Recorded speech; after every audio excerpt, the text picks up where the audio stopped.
और खबरों में आगे बढ़ते और देखिए 1 जुलाई यानी कि आज से काफी कुछ चीजें बदलने जा रही है और सबसे बड़ी बात खासतौर पर देश के क्रिमिनल जस्टिस सिस्टम में एक जबरदस्त बदलाव होने जा रहा है। नए कानून के तहत कितना मजबूत होगा हमारा न्यायिक सिस्टम, आपको इस रिपोर्ट के जरिए समझाते हैं।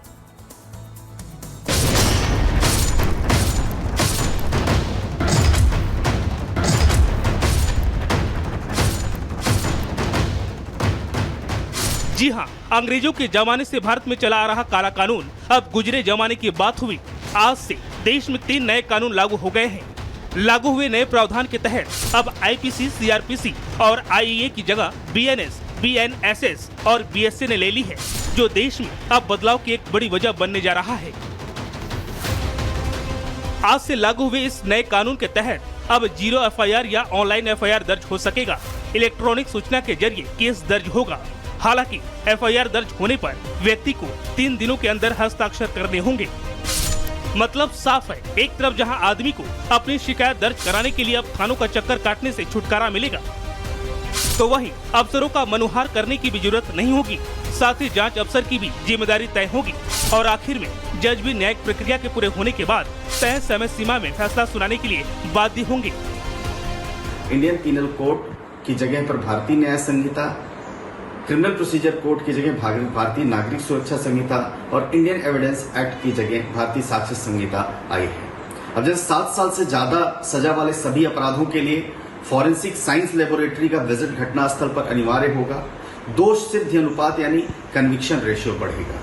18 वर्ष से कम उम्र की युवती के साथ बलात्कार के अपराध में आजीवन कारावास और मृत्युदंड का प्रावधान किया गया है। नए कानून की खासियत ये है कि सभी को न्याय मिले और आरोपी की भी तमाम दलीलें सुनी जाए, इसका भी प्रावधान रखा गया है।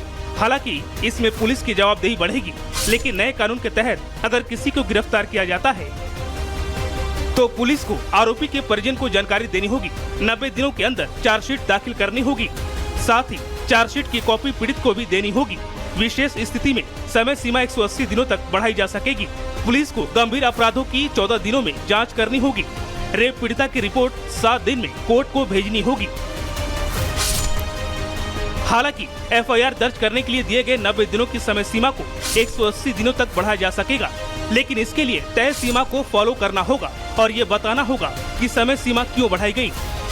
नए आपराधिक कानून में सबसे ज्यादा महिलाओं और बच्चों के लिए खास प्रावधान किए गए हैं। नए कानून में महिलाओं को शादी का झांसा देकर संबंध बनाने पर सजा का प्रावधान है। इसके लिए भारतीय न्याय संहिता में धारा 69 जोड़ी गई है। इसके अलावा शादी, रोजगार या प्रमोशन का झूठा वादा कर महिलाओं से यौन संबंध बनाने पर 10 साल सजा का प्रावधान है। इसके अलावा पहचान छिपाकर शादी करने वालों को 10 साल की सजा होगी।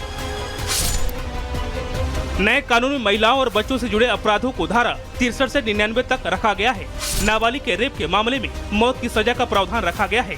बच्चों को खरीदना और बेचने को जघन्य अपराध में रखा गया है। इसके अलावा बच्चों या महिलाओं के खिलाफ अपराध हुआ तो अस्पताल मुफ्त इलाज के लिए बाध्य होगा। इसके अलावा नए कानून के तहत लिंग की परिभाषा में ट्रांसजेंडर समाज को भी शामिल किया गया है। इसमें समाज में ट्रांसजेंडर्स के लिए जमीनी हकीकत और लोगों की सोच में बदलाव आएगा। इसी तरह आतंकवाद को भी कानून में पहली बार परिभाषित किया गया है।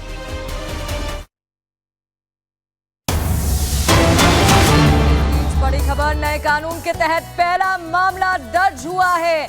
नया कानून आज यानी 1 जुलाई से लागू और इसी के तहत पहला मामला दर्ज। दिल्ली के कमला मार्केट थाने से ये मामला दर्ज हुआ है।